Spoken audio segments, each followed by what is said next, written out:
além daquilo que você pensa, mas não limite Deus. Amém? Eu quero que você abra a sua Bíblia comigo, por favor, em Efésios, capítulo 1.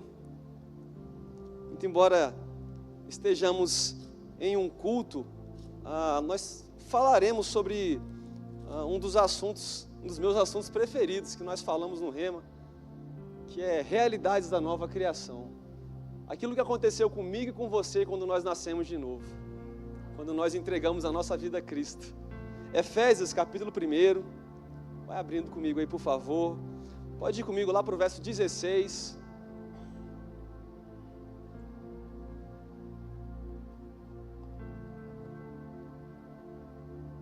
Efésios 1:16. Diz assim: não cesso de dar graças por vós, mencionando-os nas minhas orações. Peço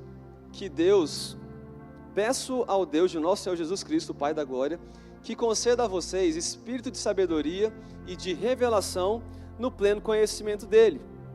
Aí ele continua dizendo, ele vai explicar agora o motivo de nós recebermos esse espírito de sabedoria e de revelação. Olha só o que ele diz no verso 18: peço que ele ilumine os olhos do coração de vocês, para que saibam qual é a esperança da vocação de vocês, qual é a riqueza da glória da sua herança nos santos, e qual a suprema grandeza do seu poder sobre nós, os que cremos, segundo a eficácia da força do seu poder.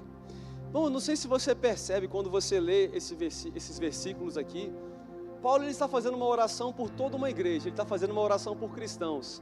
Essa oração ela se estende a mim e a você. Essa é uma oração que você pode fazer constantemente por si mesmo e pelos seus familiares, pelos seus irmãos, pelos seus amigos. E a oração não é para que eles recebam nada. Você percebeu isso? Paulo não está orando para que eles recebam uma bênção. Paulo não está orando para que eles recebam alguma dádiva, algum dom. Não. Ele está orando, na verdade, para que eles descubram o que eles já receberam. Olha só, ele diz: peço ao Deus de nosso Senhor Jesus Cristo, o Pai da glória, que conceda a vocês espírito de sabedoria, ou seja, eu preciso conhecer alguma coisa, e de revelação, eu preciso descobrir alguma coisa. E basicamente a oração de Paulo gira em torno de 3 pontos importantes. Ele diz que nós deveríamos conhecer qual é a esperança do nosso chamamento, a riqueza da glória da nossa herança nos santos, e a suprema grandeza do poder que em nós opera. Não é que um dia operará, é que em nós opera. Basicamente é quem somos, o chamado, o que temos, a herança, e o poder, aquilo que nós podemos fazer. Agora, só para você ter uma noção do tipo de poder que existe dentro de mim e dentro de você, no verso 20, ele vai falar assim: ele exerceu esse poder em Cristo, ressuscitando dentre os mortos. Começou com um poderzinho assim, ressuscitando Jesus dentre os mortos. É o poder que habita dentro de mim, dentro de você. Você acha que é pouca coisa, irmão? Não. Mas não parou por aí, olha só o que esse poder continuou fazendo. E fazendo sentar à sua direita nas regiões celestiais. Eu não sei você, irmão, mas eu nunca ressuscitei um morto. Eu até já orei por um, mas ele não obedeceu não. Mas eu continuo crendo na palavra que diz que eu ressuscito mortos. Mudou em nada a minha fé. Nada, absolutamente nada. Mas a Bíblia diz que esse poder que tirou Jesus dentre os mortos e o colocou à direita de Deus habita dentro de mim e dentro de você. E muitas das vezes nós estamos orando coisas do tipo assim: Pai, me enche de poder. Estamos ou não estamos? Pai, me enche de coragem. Mas Ele não nos deu espírito de medo, mas de amor, de poder e de moderação. Às vezes nós estamos pedindo: Pai, me abençoa.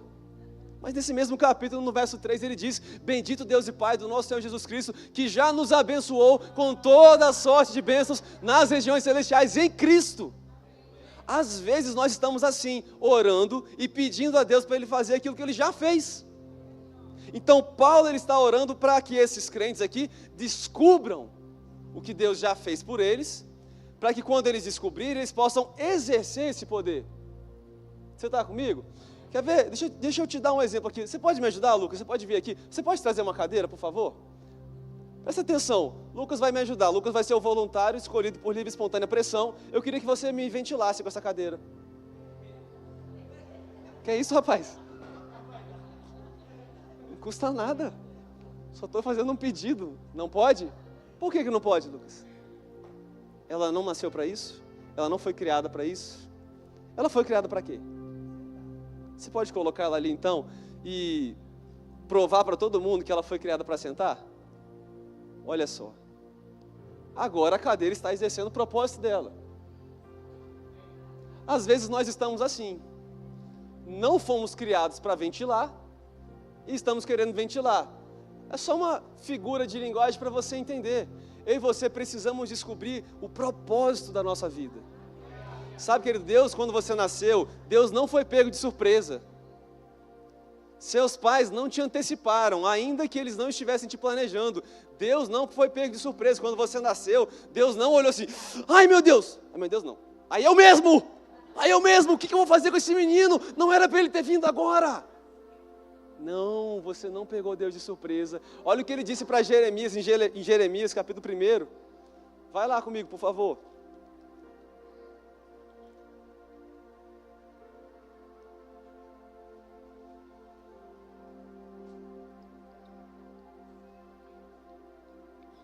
Jeremias capítulo 1.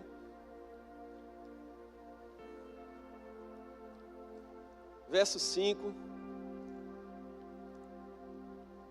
Eu amo esse versículo, irmão. E eu vou falar uma coisa para você. No dia que o dia mal bater na tua porta, porque ele vai bater, e eu não estou rogando praga, Jesus disse que ele chegaria. Chega até por cartão de crédito, não chega?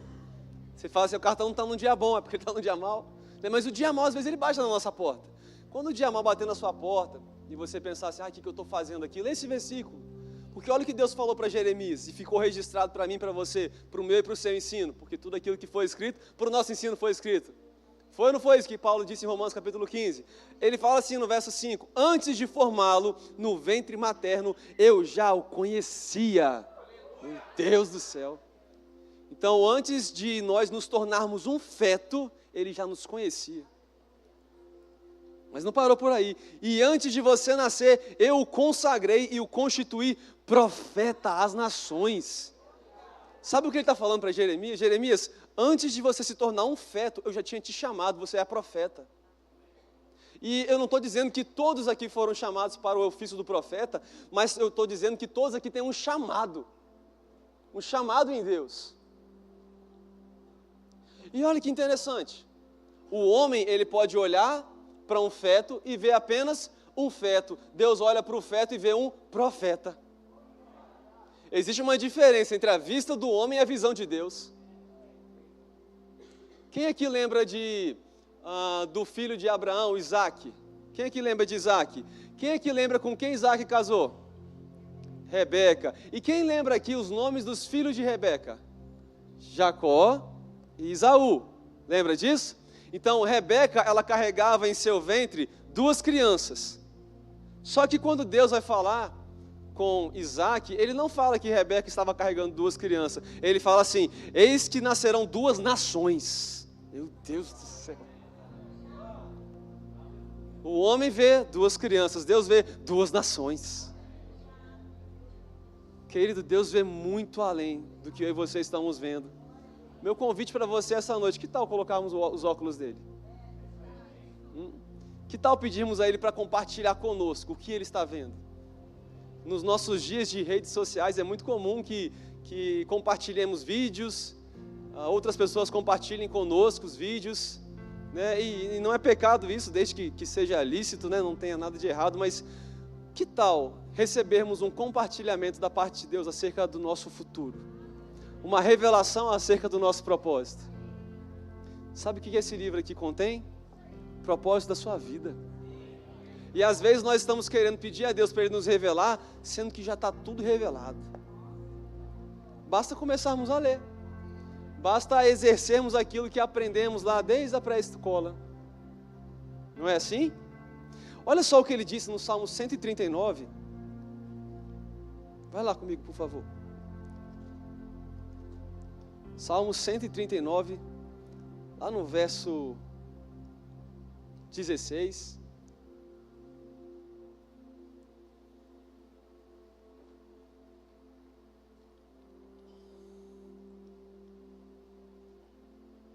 Alguém aqui, eu vou levantar a mão primeiro porque eu já fiz isso. Alguém aqui já se perguntou assim, o que eu estou fazendo nesse mundo? Ninguém? Ô glória, algumas pessoas. Eu já me perguntei. Mas olha só, querido, o que Deus falou aqui em Salmo 139, verso 16. Os teus olhos viram a minha substância ainda informe, e no teu livro foram escritos todos os meus dias, cada um deles e determinado quando nenhum deles ainda existia. Se alguém perguntar para você por que a Bíblia é contra o aborto, você pode ler esse versículo aqui. Porque Deus ele escreveu todos os dias de todos aqueles que um dia seriam um feto.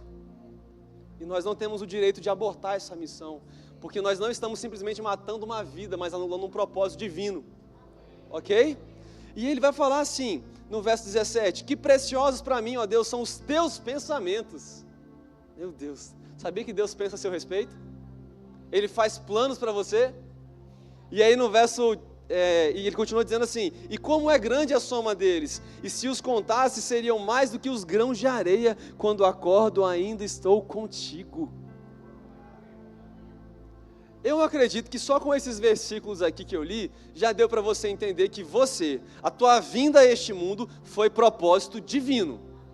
Sim ou não? Então volta agora para Efésios, vai para o capítulo 1 novamente, por favor. E eu vou te mostrar o meu e o seu primeiro propósito.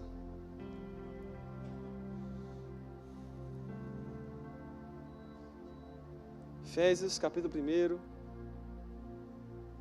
Lá no verso 4.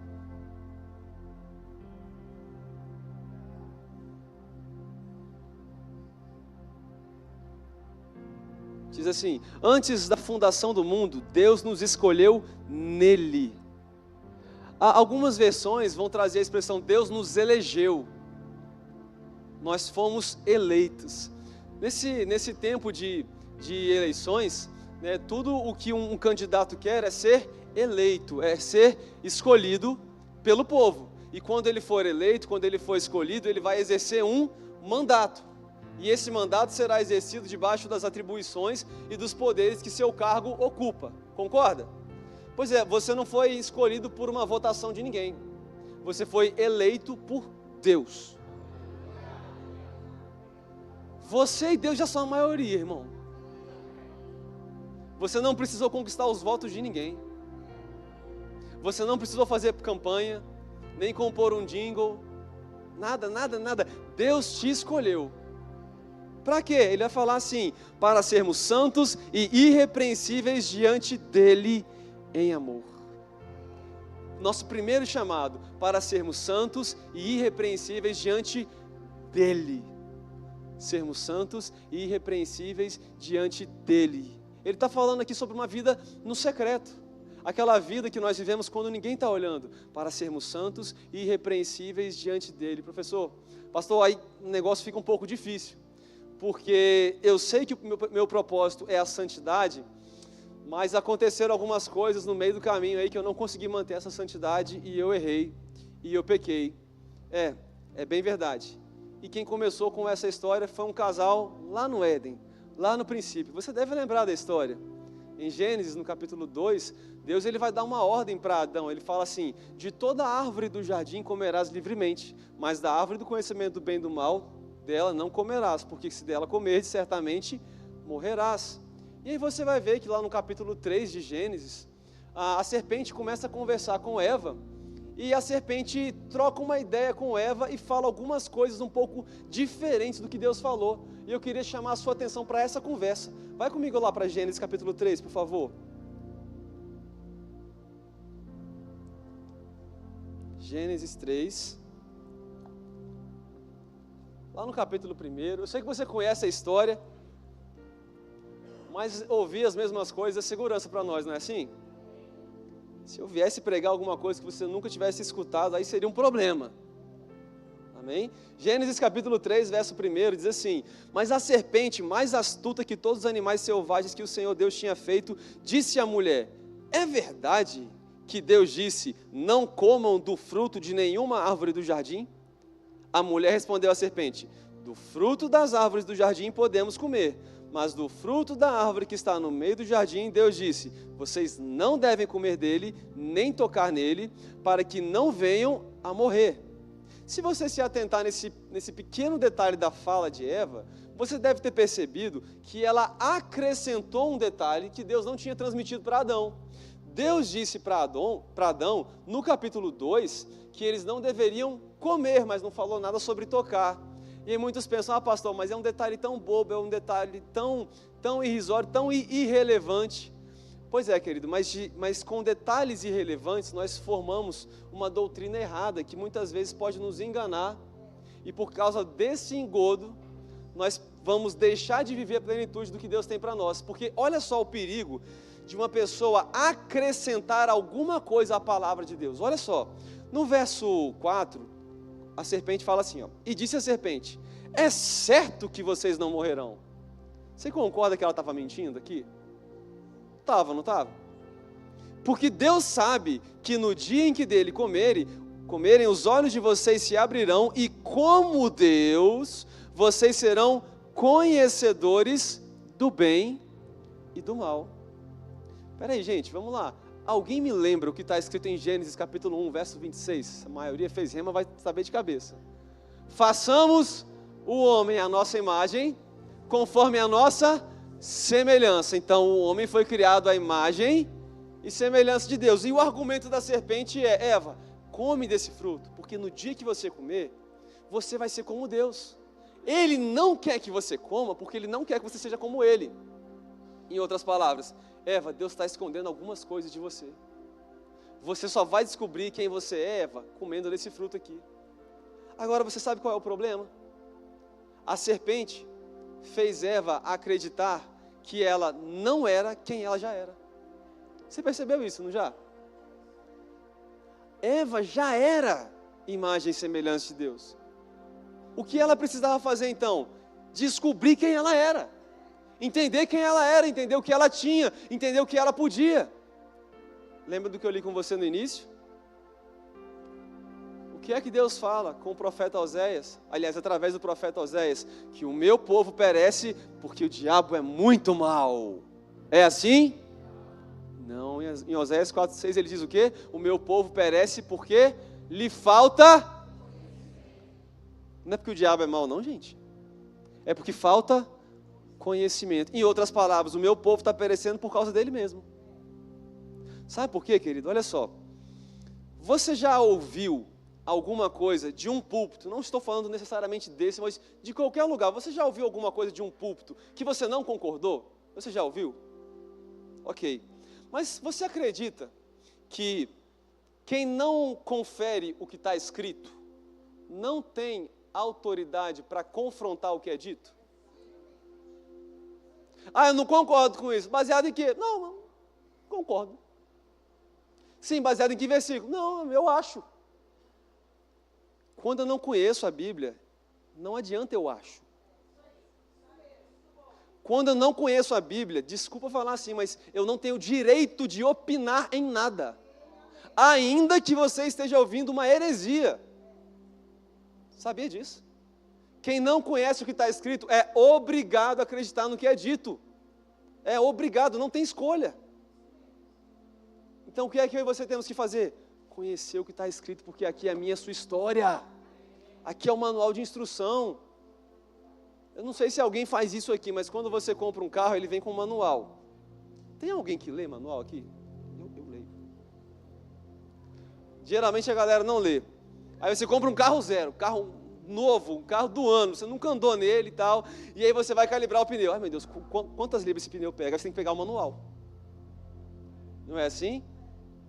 Ou acender uma luz, eu nunca vi essa luz não é a luz do mundo, essa luz está me afrontando, que luz é essa? Aí você pega o manual. Não é? Por que nós fazemos isso? Porque nós somos tendenciosos a recorrer ao manual na emergência. Então o que é que nós fazemos com a Bíblia? A gente vai para o manual na hora da emergência, assim como muitos vão para o médico somente na hora da dor. Não é assim? Poucas pessoas vão ao médico com o hábito de fazer um check-up, com o hábito de prevenir, com o hábito de conferir a própria saúde. Não é assim? Geralmente nós vamos no médico quando nós estamos com dor. Só que nós não levamos o carro na oficina só quando ele quebra, nós levamos ele para a revisão para ele não quebrar. É ou não é? Gasolina, a gente vai em qualquer posto, sem bandeira e abastece. Não, você seleciona um posto renomado, não é assim? Pois é, muitas vezes nós cuidamos melhor de um carro que é lata, que enferruja, que apodrece e acaba. E o veículo do Espírito Santo, muitas vezes nós não lembramos de colocar o combustível para dentro. E aí, quando é que nós recorremos ao manual, que também é um combustível? Quando a gente não está muito bem. Aí a gente faz o quê? Senhor, eu quero uma palavra. Fala comigo. Fala. Aí nós vamos ler assim, raça de víboras. Deus do céu, eu não quero essa palavra. Quero outra palavra. Senhor. E a besta que era e não é ele também o 8º rei. Não, Senhor. Quer saber? É muito difícil. Aí o que nós fazemos? Fechamos e vamos para algum pastor de internet, para que ele solucione todos os problemas da nossa vida com um vídeo, porque nós não queremos assistir uma pregação inteira. Isso não acontece aqui no Sul, não acontece? Mas lá no Espírito Santo acontece bastante isso. As pessoas, elas procuram um rios que ele seja bem denso, que fale tudo, mas tem que ser curtinho também, porque nós não temos muito tempo. Muitas vezes Jesus passava uma noite orando para tomar decisões. Antes de escolher os 12, ele passou uma noite orando. Qual o nosso critério para escolher uma amizade? Não, se for gente boa, se for engraçado, se for legal, se for parecido comigo, eu escolho. Jesus orou. E ainda assim tinha um traidor no meio. É ou não é? Você percebe como que muitas vezes nós fugimos da nossa responsabilidade, nos esquivando dessa preciosa palavra? E aí você sabe o que aconteceu com Eva. No verso 6 de Gênesis capítulo 3, a Bíblia diz assim: vendo a mulher que a árvore era boa para se comer, agradável aos olhos e desejável para dar entendimento, tomou do seu fruto e comeu, e deu também ao seu marido, e ele comeu. Então os olhos de ambos se abriram, e percebendo que estavam nus, costuraram folhas de figueira e fizeram cintas para si. Qual é a aparência do pecado? Qual é a aparência daquilo que me afasta de Deus? Tem uma aparência má, ruim, assustadora? Agradável aos olhos, desejável ao paladar, desejável para dar entendimento, muito parecido com o que João falou. O que há no mundo? A concupiscência dos olhos, concupiscência da carne e a soberba da vida. Tudo aquilo que te afasta de Deus, me permita usar a expressão, é gostoso para a carne, não para o espírito. Gálatas capítulo 5, verso 16, o apóstolo Paulo diz: andeis no espírito e jamais satisfareis a concupiscência da carne, porque a carne milita contra o espírito e o espírito contra a carne, porque eles são opostos entre si. Sabe, querido, a Bíblia diz em João capítulo 4, verso 23, que Deus ele procura agora adoradores que o adorem em espírito e em verdade, porque Deus ele é espírito. Agora veja bem, se Deus é um espírito, e Gênesis 1, 26 diz que ele nos criou sua imagem e semelhança, quer dizer que eu e você também somos um espírito. E eu sei que quando você pensa em espírito, você pensa num Gasparzinho, fumacinha ou uma penada. Mas não é isso. É o nosso eu verdadeiro, o nosso eu interior. Professor, mas e esse corpo aqui? Esse corpo é o veículo do Espírito. É a casa onde ele habita, é a casa terrena. Lembra que Deus ele colocou o homem para governar essa terra? Lembra disso daí? Você concorda que o Espírito veio dele, do céu? Lembra que em Gênesis 2, verso 7, a Bíblia diz que Deus ele formou o homem do pó da terra e soprou nas suas narinas o fôlego de vida. E naquele dia o homem passou a ser alma vivente. Deus ele não criou o homem do pó da terra, mas ele formou, ele deu forma a esse corpo aqui. Uma curiosidade, se você pesquisar todos os minerais que existem no seu corpo, você vai ver que são os mesmos minerais que existem no planeta Terra. Todos. Por quê? Porque o seu corpo foi criado para este mundo. E ele veio da matéria-prima deste mundo. Teu corpo foi formado com a matéria-prima terrena. Porém, você, que é o seu espírito, o seu eu interior, ele não foi formado de uma matéria-prima terrena. Ele veio do próprio Deus. O espírito vem do céu. O Espírito é divino. Não é à toa que em 2 Coríntios capítulo 4, verso 7, o apóstolo Paulo diz: temos, porém, esse tesouro em vasos de barro. Um tesouro num vaso de barro. Agora olha que interessante. Márcio, me presta essa garrafinha aí que ela está mais vazia aí, por favor. É, essa daí.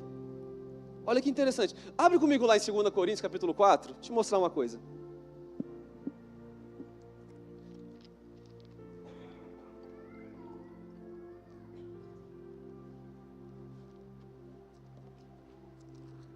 Segunda Coríntios,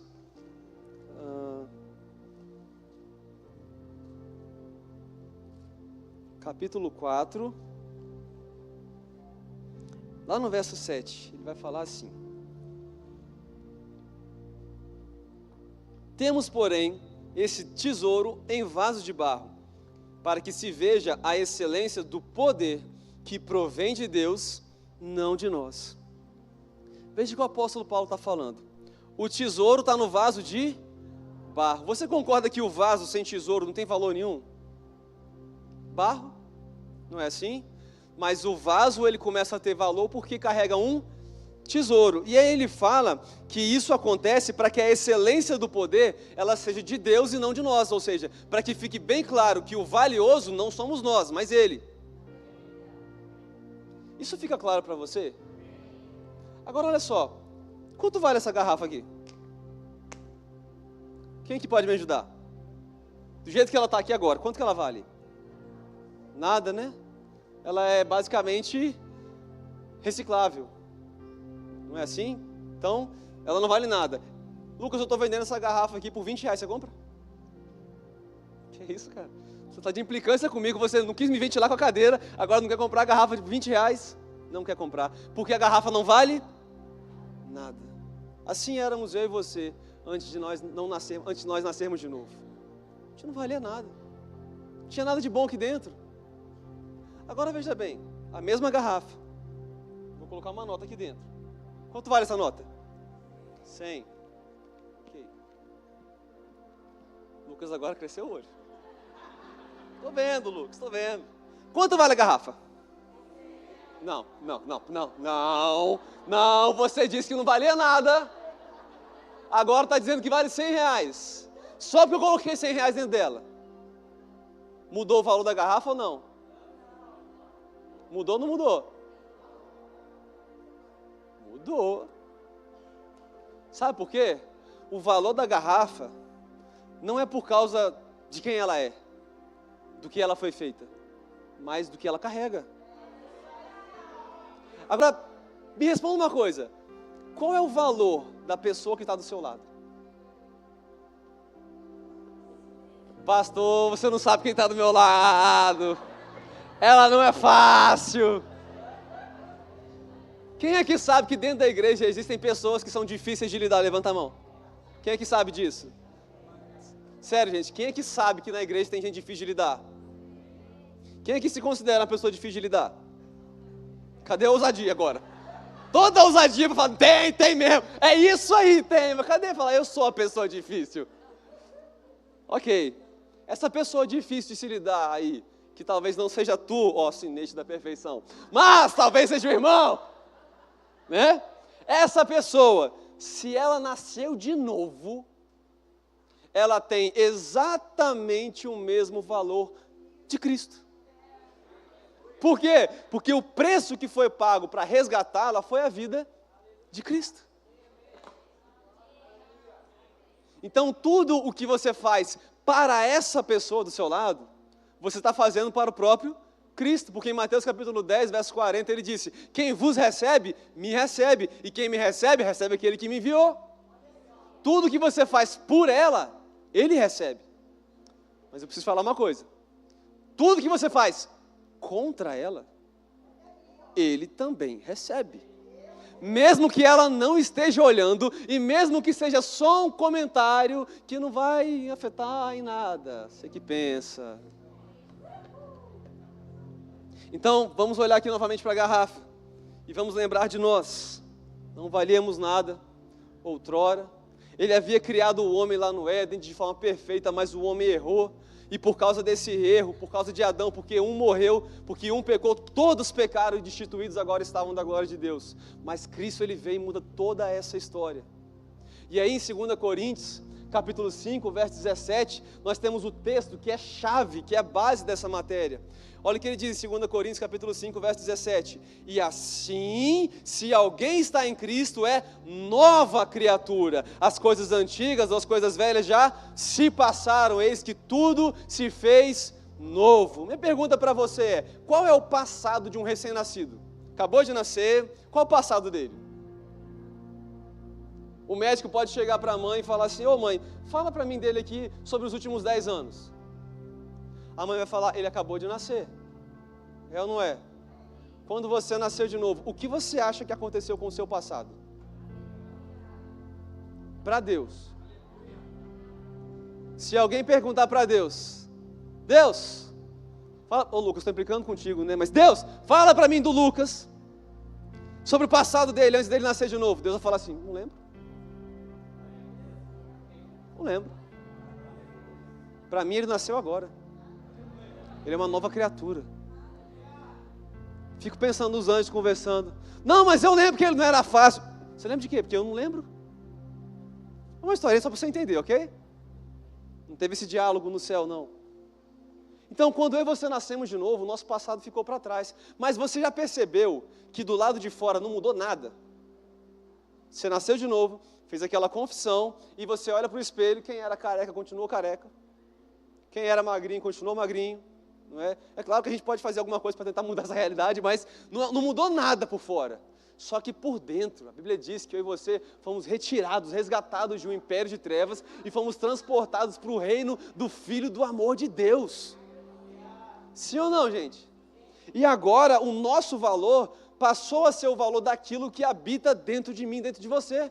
Em Efésios, no capítulo 3, o apóstolo Paulo diz que Cristo, Ele habita ricamente no meio do seu coração, no nosso espírito. Quem vai fazer o rema, quem vai ter essa matéria no rema, realidade da nova criação, vai aprender que a palavra coração e a palavra espírito, ela aparece na Bíblia de forma intercambiável. Uma aparece simplesmente para falar da outra, porque o coração se refere ao nosso íntimo, àquilo que pulsa para nos dar vida, assim como o espírito dá vida ao corpo. Lembra que Tiago fala que assim como a fé sem obras é morta, aliás, assim como o corpo sem espírito é morto, a fé sem obras é morta. Então o nosso espírito é o que nos dá vida. Então, aquilo que foi colocado dentro de mim e dentro de você determina o nosso valor. Professor, mas eu pequei. Ok, tá bom. Quanto vale a garrafa? R$100, mas está amassada.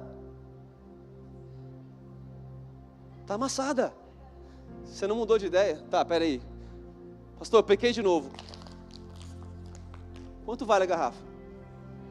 Pastor, eu cheguei no fundo do poço, parece que o diabo pisou em mim, fez hora com a minha cara. Tá, ok. Quanto vale a garrafa?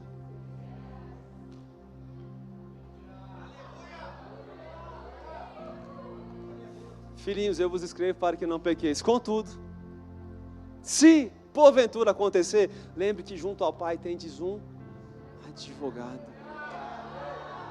Agora olha só o que Jesus disse em João capítulo 4. E eu quero terminar com esse texto, João capítulo 4. Quem é que lembra de Jesus em Sicar, cidade que ficava em Samaria, conversando com a mulher, assentado no poço? Quem é que lembra daquele encontro? Em João no capítulo 4, no verso 6. Vai lá comigo, por favor.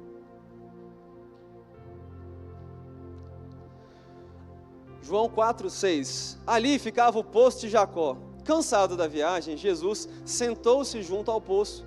Era por volta do meio-dia. Nisto veio uma mulher samaritana tirar água. Jesus lhe disse: dê-me um pouco de água, pois seus discípulos tinham ido à cidade comprar alimentos. Então a mulher samaritana perguntou a Jesus: como sendo o Senhor um judeu, pede água a mim, que sou uma mulher samaritana? Ela disse isso porque os judeus não se dão com os samaritanos. Só para você entender o contexto histórico. Na época do cativeiro da Assíria, muitos judeus, eles se aliançaram com outros povos, com os assírios, e eles se tornaram como se fosse um povo mestiço. Os samaritanos, eles eram basicamente um povo mestiço. Vieram da mesma origem, vieram de Abraão também, porém se misturaram com outros povos. E por isso o judeu, entenda a expressão, tá? O judeu raiz não se dava com o samaritano, ele achava que o samaritano era impuro. E essa mulher sabia que Jesus era judeu e ela falou assim: como você está me pedindo água? Entendeu o contexto aqui? Entendeu que havia uma inimizade, uma rixa, uma animosidade entre esses povos? Agora olha que interessante. Essa mulher, ela teve contato, muito embora ela não soubesse ainda que Jesus era o Messias, ela teve contato com o Deus encarnado na pessoa de Jesus, você concorda? O verbo se fez carne. Ela basicamente está tendo um contato com Deus em forma de homem. Se você encontrasse com Deus pessoalmente, o que é que você acha que ele falaria com você? Porque o que ele falou com essa mulher é: dá-me de beber. Foi ou não foi? Geralmente nós pensamos assim: me encontrarei com o Senhor, vou pedir o que eu quiser. Como se ele fosse o gênio da lâmpada mágica do Aladim. Vocês são dessa época? Do Aladim? Não. Glória a Deus, vocês são da época do Naruto, todo mundo moderno aqui.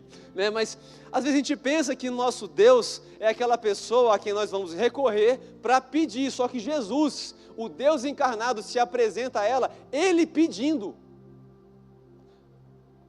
Não sei se você entendeu onde eu estou querendo chegar. Às vezes nós queremos o Deus que dá, não o Deus que pede. Jesus estava pronto para dar a ela vida eterna, a fonte de água da vida, mas primeiro ele pediu alguma coisa dela.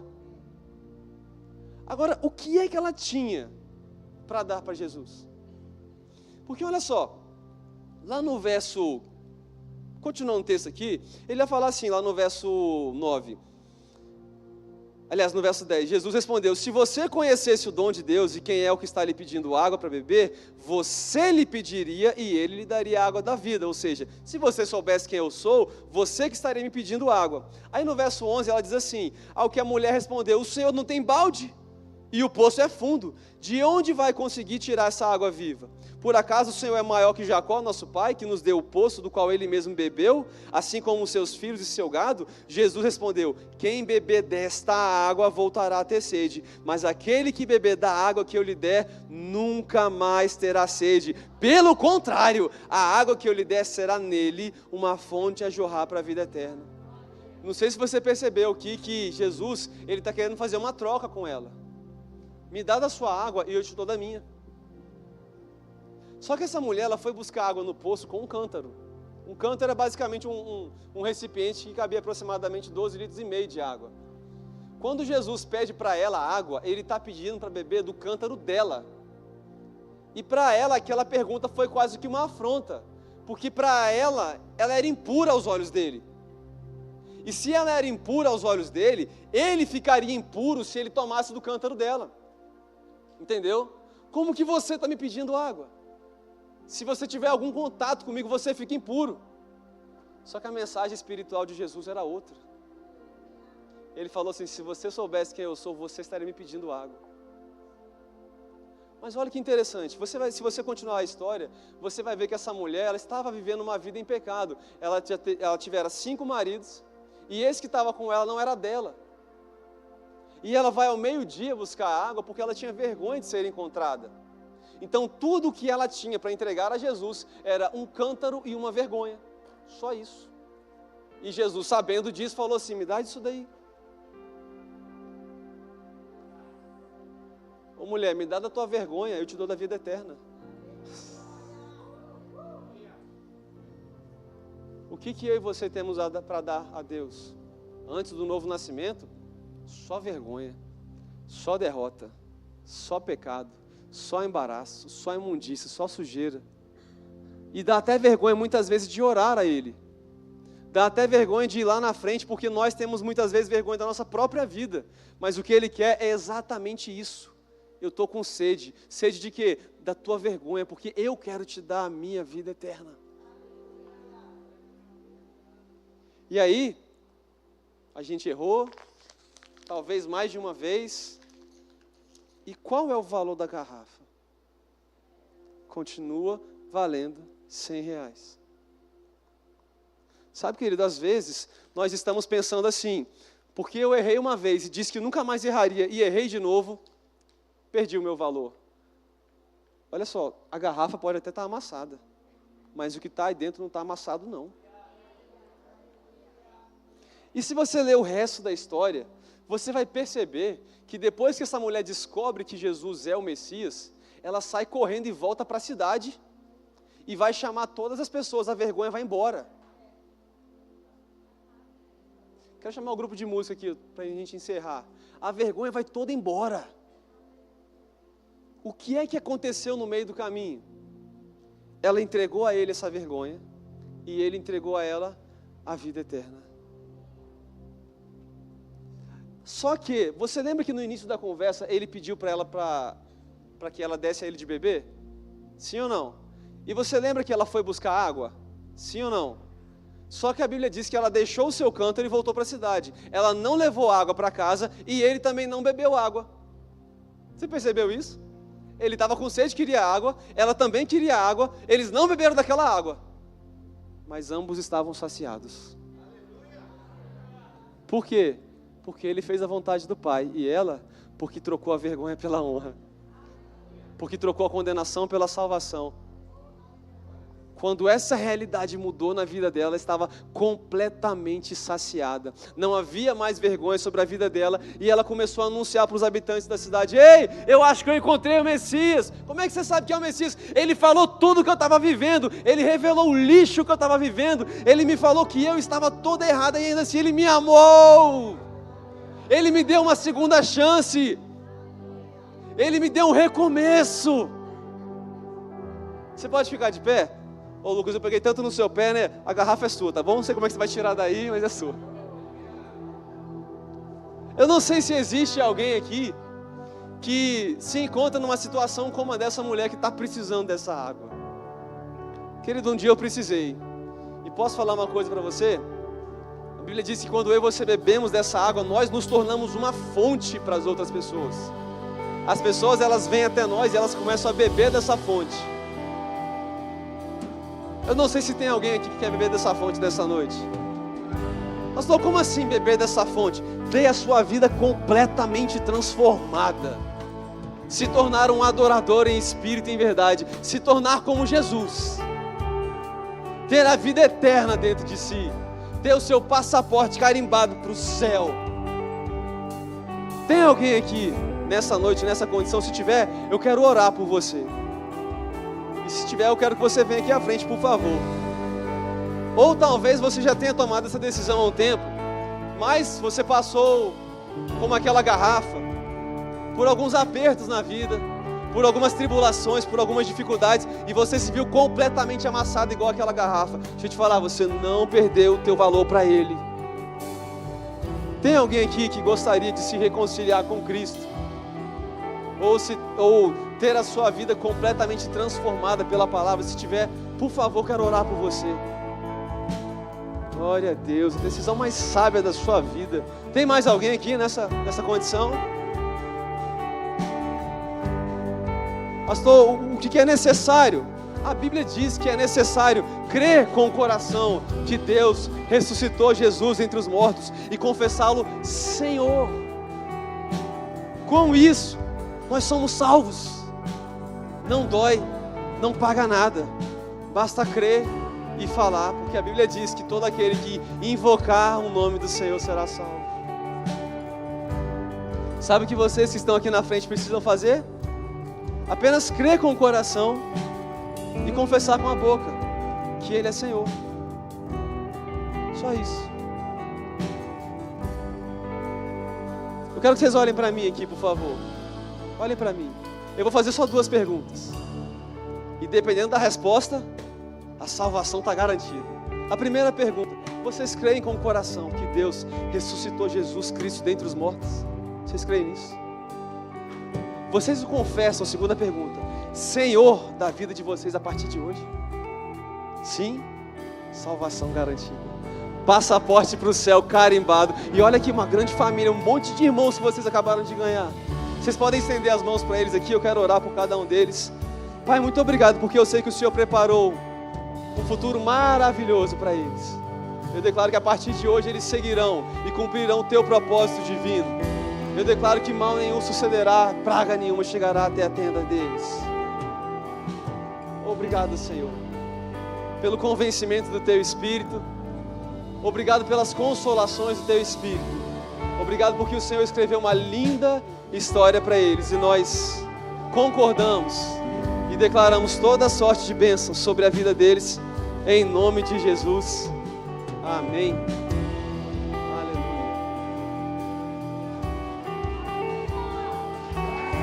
Oh, glória.